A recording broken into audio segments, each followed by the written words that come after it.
ముఖ్యమంత్రి జగన్ గారు మాట్లాడుతూ ఈరోజు కూడా నా దృష్టికి వచ్చింది. 33,000 మంది ఆడపిల్లలు వైసీపీ వాలంటీర్ల వల్లే అదృశ్యమైపోయారని నేను అన్నానంట. వారికి వివరణ ఇస్తున్నాను. నేను చెప్పింది మీరు డేటాబేస్ కలెక్ట్ మీ వాలంటీర్లు డేటాబేస్ కలెక్ట్ చేయటం వల్ల ఆ డేటా ఎక్కడో హైదరాబాద్లో ఉన్న ఒక కంపెనీకి వెళ్ళిపోయి ఆ కంపెనీ నుంచి లీక్ అది ఎటు వెళ్ళిపోయింది.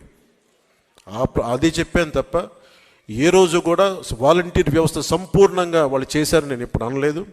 వాలంటీర్ల మీద నాకు గౌరవం ఉంది, కానీ కొద్దిమంది వాలంటీర్లు చేసిన తప్పులకి వాలంటీర్ వ్యవస్థ మొత్తం చెడ్డ పేరు తీసుకొచ్చిందని చెప్పాను తప్ప వాలంటీర్ వ్యవస్థ ఏ రోజు కూడా మొత్తానికి చేసిన నేను ఏ రోజు చెప్పలేదు.